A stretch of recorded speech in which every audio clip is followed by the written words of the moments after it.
Creed en sus profetas. Viernes 25 de julio 2025, Levítico 10.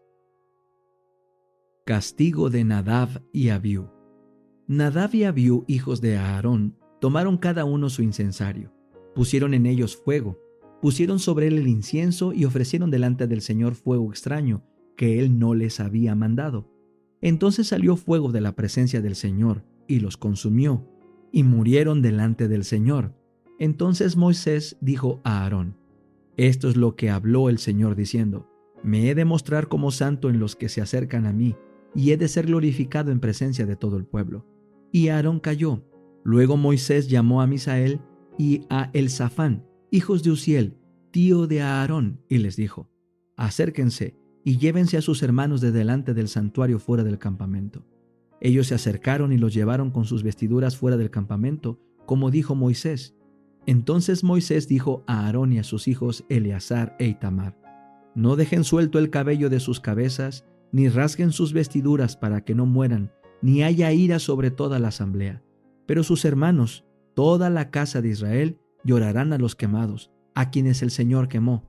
Tampoco salgan de la entrada del tabernáculo de reunión, no sea que mueran, porque el aceite de la unción del Señor está sobre ustedes. Ellos hicieron conforme a la palabra de Moisés. Entonces el Señor habló a Aarón diciendo: Ni tú ni tus hijos contigo beberán vino ni licor, cuando tengan que entrar en el tabernáculo de reunión, para que no mueran. Esto será un estatuto perpetuo a través de sus generaciones, para hacer diferencia entre lo santo y lo profano, entre lo impuro y lo puro, y para enseñar a los hijos de Israel todas las leyes que el Señor les ha dicho por medio de Moisés. Los sacerdotes yerran en el servicio.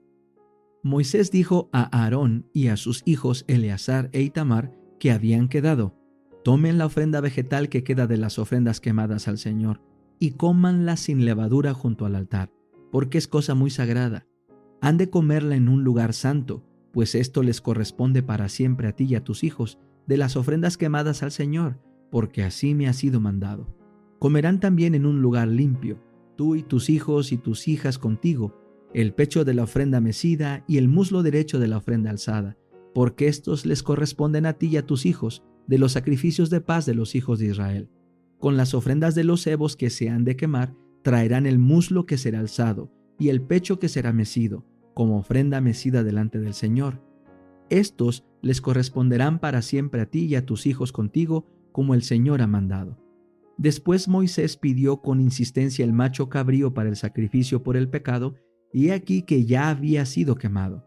Él se enojó contra Eleazar e Itamar, los hijos de Aarón que habían quedado, y dijo: ¿Por qué no comieron la ofrenda por el pecado en un lugar santo? Es cosa muy sagrada, y él se la dio a ustedes para cargar con la culpa de la congregación, a fin de hacer expiación por ella delante del Señor. Puesto que su sangre no fue llevada al interior del santuario, entonces debieron haberla comido en un lugar santo como yo mandé. Aarón respondió a Moisés: He aquí que ellos han ofrecido hoy su sacrificio por el pecado y su holocausto delante del Señor, y a mí me han acontecido estas cosas. Si yo hubiera comido hoy de la ofrenda por el pecado, ¿habría sido acepto a los ojos del Señor? Moisés oyó esto y le pareció bien. Patriarcas y Profetas, capítulo 19. El regreso a Canaán. De aquella lucha nocturna al lado del Jaboc, Jacob salió hecho un hombre distinto. La confianza en sí mismo había desaparecido. Desde entonces en adelante ya no manifestó su astucia anterior. En vez de la hipocresía y el engaño, los principios de su vida fueron la sinceridad y la veracidad. Había aprendido a confiar con sencillez en el brazo omnipotente, y en la prueba y la aflicción se sometió humildemente a la voluntad de Dios. Los elementos más bajos de su carácter habían sido consumidos en el horno, y el oro verdadero se purificó hasta que la fe de Abraham e Isaac apareció en Jacob con toda nitidez. El pecado de Jacob y la serie de sucesos que había acarreado no dejaron de ejercer su influencia para el mal, y ella produjo amargo fruto en el carácter y la vida de sus hijos. Cuando estos hijos llegaron a la adultez, cometieron graves faltas. Las consecuencias de la poligamia se revelaron en la familia. Este terrible mal tiende a secar las fuentes mismas del amor, y su influencia debilita los vínculos más sagrados. Los celos de las varias madres habían amargado la relación familiar. Los niños eran contenciosos y contrarios a la dirección, y la vida del padre fue nublada por la ansiedad y el dolor. Sin embargo, hubo uno de carácter muy diferente, a saber, el hijo mayor de Raquel, José, cuya rara hermosura personal no parecía sino reflejar la hermosura de su espíritu y su corazón. Puro, activo y alegre, el joven reveló también seriedad y firmeza moral. Escuchaba las enseñanzas de su padre y se deleitaba en obedecer a Dios, las cualidades que lo distinguieron más tarde en Egipto. La benignidad, la fidelidad y la veracidad aparecían ya en su vida diaria. Habiendo muerto su madre, sus afectos se aferraron más estrechamente a su padre, y el corazón de Jacob estaba ligado a este hijo de su vejez. Amaba a José más que a todos sus hijos. Pero hasta este cariño había de ser motivo de pena y dolor. Imprudentemente Jacob dejó ver su predilección por José, y esto motivó los celos de sus demás hijos. Al ver José la mala conducta de sus hermanos, se afligía mucho. Se atrevió a reprenderlos suavemente, pero esto despertó tanto más el odio y el resentimiento de ellos. A José le era insufrible verlos pecar contra Dios, y expuso la situación a su padre, esperando que su autoridad los indujera a enmendarse. Jacob procuró cuidadosamente no provocar la ira de sus hijos mediante la dureza o la severidad. Con profunda bondad expresó su preocupación respecto a ellos, y les suplicó que respetaran sus canas y no cubrieran de oprobio su nombre, y sobre todo, que no deshonraran a Dios menospreciando sus preceptos. Avergonzados de que conociera su maldad, los jóvenes parecían arrepentidos. Lo único que hicieron fue que ocultaron sus verdaderos sentimientos, que se habían exacerbado por esta revelación de su pecado. El imprudente regalo que Jacob hizo a José de una costosa túnica como la que usaban las personas de distinción les pareció otra prueba de parcialidad, y suscitó la sospecha de que pensaba excluir a los mayores para dar la primogenitura al hijo de Raquel. Su malicia aumentó aún más cuando el joven les contó un día un sueño que había tenido. Estábamos atando manojos en medio del campo, y mi manojo se levantaba y se quedaba derecho, y vuestros manojos estaban alrededor y se inclinaban ante el mío. ¿Reinarás tú sobre nosotros o dominarás sobre nosotros?, exclamaron sus hermanos llenos de envidiosa ira. Poco después tuvo otro sueño de semejante significado, que les contó también. He tenido otro sueño. Soñé que el sol, la luna y las 11 estrellas se inclinaban hacia mí. Génesis 37:9. Este sueño se interpretó tan pronto como el primero. El padre que estaba presente lo reprendió diciendo: ¿Qué sueño es este que soñaste? ¿Hemos de venir yo y tu madre y tus hermanos a postrarnos a ti a tierra?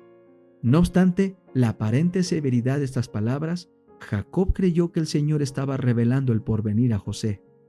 En aquel momento en que el joven estaba delante de ellos, iluminado su hermoso semblante por el espíritu de la inspiración, sus hermanos no pudieron reprimir su admiración, pero no quisieron dejar sus malos caminos y sintieron odio hacia la pureza que reprendía sus pecados. El mismo espíritu que habitó en Caín se encendió en sus corazones. Los hermanos estaban obligados a mudarse de un lugar a otro a fin de procurar pastos para sus ganados, y a veces quedaban ausentes de casa durante meses. Después de los acontecimientos que se acababan de narrar, se fueron al sitio que su padre había comprado en Siquem. Pasó algún tiempo, sin noticia de ellos, y el padre empezó a temer por su seguridad, a causa de la crueldad cometida antes con los siquemitas. Mandó pues a José a buscarlos y a traerle noticias respecto a su bienestar. Si Jacob hubiera conocido los verdaderos sentimientos de sus hijos respecto a José, no le habría dejado solo con ellos, pero estos lo habían ocultado cuidadosamente. Lleno de gozo, José se despidió de su padre, y ni el anciano ni el joven se imaginaban lo que habría de suceder antes de que se vieran de nuevo. Cuando José, después de su largo y solitario viaje, llegó a Siquem, sus hermanos y sus ganados no se encontraban allí. Al preguntar por ellos, le dijeron que los buscase en Dotán. Ya había viajado más de 80 kilómetros y todavía le quedaban 25 más, pero se apresuró, olvidando su cansancio, con el fin de mitigar la preocupación de su padre y encontrar a sus hermanos, a quienes amaba, a pesar de que eran duros de corazón con él. Sus hermanos lo vieron acercarse, pero ni el pensar en el largo viaje que habían hecho para visitarlos, ni el cansancio y el hambre que traía, ni el derecho que tenía a la hospitalidad y a su amor fraternal, aplacó la amargura de su odio. El ver su vestido, señal del cariño de su padre, los puso frenéticos. «Ahí viene el soñador», exclamaron, burlándose de él. En ese momento fueron dominados por la envidia y la venganza que habían fomentado secretamente durante tanto tiempo, y dijeron: «Ahora pues, venid, matémoslo y echémoslo en una cisterna, y diremos: alguna mala bestia lo devoró. Veremos entonces qué será de sus sueños».